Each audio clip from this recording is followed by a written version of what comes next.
Exactly 1 year ago today, on October 12th, 2023, I was standing on the central lawn of the Columbia University campus.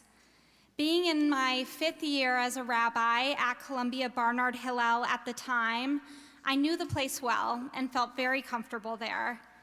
This lawn was where I hosted socially distant Shabbat picnics for students in 2020, the lawn where a senior introduced me to a nervous first-year student whom I would later bat mitzvah, the lawn where I would sit with students sipping our iced lattes, hearing about their backgrounds and what they wanted and needed out of Jewish life in college.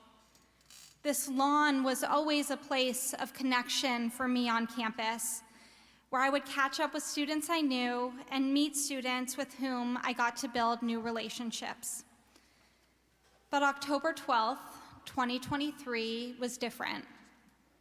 As I stood in the middle section of the lawn, the initial pangs of discomfort set in when I was surrounded by campus public safety officers, Columbia University administrators, and various media outlets. To my right was a fenced-in section of the lawn with many familiar faces. They held Israeli flags and signs with pictures of hostages and of friends or family who had been killed only days earlier. Many of these students were weeping as friends and strangers comforted one another. To my left was a separate fenced-in section of the same lawn, this one with many more students, mostly wrapped in keffiyehs, chanting and waving Palestinian flags and at times cheering. It had only been a few days since the October 7th terrorist attack, and I was raw. Hearing the cheers and the applause was jarring and confusing, but still I couldn't look away. It was an unwelcome jolt into the reality that there was a war on the other side of the world while a very different type of struggle was already underway on the campus where I was working. Later that night, back at the Hillel building, I was about to leave for the day and walk back home to my apartment. As I exited the building, a group of NYPD officers met me on the other side of the door. They told me to walk as quickly as I could in the opposite direction because the protest was marching toward Hillel's block. Public safety was going to lock down the building now. I could hear the chanting growing louder, coming closer. If I'm being honest, in that split second, I did not know what to do. A few days earlier, on Monday, October 9th, I'd come back from maternity leave. But how could I go home when there were over 100 Jewish students inside with so many of my fellow staff members? So I turned around, went back in, and the door was locked behind me. The blue and red flashing lights from the police cars eerily illuminated the interior of our building through the large entry windows.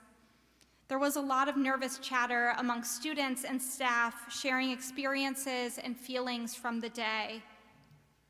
But all the conversation still didn't drown out the chants and drumbeats from outside on the street. We were scared, not for our physical safety in that particular moment, but for our overall sense of security and the question of that moving forward. You all read the news. You saw the pictures and the videos over the past year. You know how bad it got and continues to be for Jewish students, not just at Columbia and not just on university and college campuses, but on a variety of school campuses all around the country. In some ways, it wasn't as bad as what you saw and heard, and in other ways, it was worse. Every student had a different experience. So today, I want to share the part of the story of this past year at Columbia that you didn't read about in the news, that you didn't see footage of, and that probably did not even make it to your social media feed. In late October, our Hillel team realized that we were overlooking something critical. For many students, college is an opportunity for exploration as an independent Jewish adult for the very first time, a time for Jewish identity to really blossom. At Hillel, in the days following October 7th, we were doing a great job of providing community, safety, and a space for grief. But the joy of Judaism, the excitement of being Jewish in college and exploring one's Jewish identity had been sidelined. Our students needed support, but that support had to include more than crisis response. So as a staff team, we thought deeply about the aspects of Jewish life in college that our students loved and craved. What had made them seek out Jewish life on campus to begin with and want to continue their involvement? What stories did they share about Jewish life at home that animated why they wanted to connect to Jewish life in college? The answer is Jewish joy. Leaning into Jewish joy on a campus roiled in anti-Semitic rhetoric and anti-Zionist protests may sound as odd as leaning into Jewish joy on Yom Kippur. But for all its abstentions, acting out our own death, and talk of sins we have committed in the past year, Judaism actually has a long history of treating Yom Kippur not as a sad or somber day, but as a joyful day. As early as the Talmud, which is nearly 2,000 years old, Yom Kippur is described as one of the two most joyful days of the entire Jewish year. The other most joyful day of the year, the rabbis teach, was Tu B'Av, which is essentially the Jewish Valentine's Day. The Talmud goes on to address this peculiar claim, anticipating the many objections and questions that might be raised from such a statement as, there were no days as happy for the Jewish people as Yom Kippur. The Talmud explains that Yom Kippur is a day of joy for two reasons. One, because it's an opportunity for pardon and forgiveness, and two, because Yom Kippur was the day on which the second pair of tablets were given. When Moses came down Mount Sinai with the first set of tablets inscribed with the 10 Commandments, he famously saw the golden calf and shattered the tablets on the ground. So Moses went back up the mountain for a new set of tablets, which our tradition teaches were given on Yom Kippur. This was both a sign of repentance and forgiveness for the sin of the golden calf, and simultaneously the forging of a renewed covenant between the people of Israel and God. What's most interesting to me about the examples that the Talmud gives for why Yom Kippur is one of the most joyous days of the year is that the common thread is one of relationship and connection. Pardon and forgiveness are only possible when two parties are in relationship, when an effort is put forth by one and grace extended by the other. And so too with the new set of tablets. They are only resonant insofar as God and the Israelites take that covenant to heart and uphold their responsibility to the other. Jewish joy, we learn from the Talmud, is something very specific. It's a joy that is derived from relationship, a joy that is grounded in connection. In my 9 years as a Hillel rabbi, I found that Jewish college students are hungry for personal, genuine connections to Judaism, a space where they can safely, confidently, and joyfully be their full Jewish selves. And even amidst the anti-Semitism and anti-Zionism, through the chaos and toxicity of their campus, Jewish students at Columbia in the weeks after October 7th were no exception to this. They were craving joy in connection to Jewish community and tradition, not as a dismissal of the campus experience that they were caught in, but as a response to it. So our team continued setting up a hostage table at Shabbat dinners, continued inviting speakers such as Nova Music Festival survivors and Israeli politicians and educators, especially with the escalation of harassment and intimidation targeted at Jewish students on campus. We continued to double down on our advocacy to administrators at Columbia, and we continue to hold those spaces for grief. And we leaned into Jewish joy for our students, hosting a Shabbat dinner for 1,000 guests on Columbia's main basketball court. We had Matisyahu and Yishai Ribo concerts with Israeli flags waving and students excitedly singing and jumping up and down. I tried my best to recreate my Syrian grandmother's Sephardic tradition of a Seder on the floor, reclining on blankets and pillows for a cozy candlelit Seder.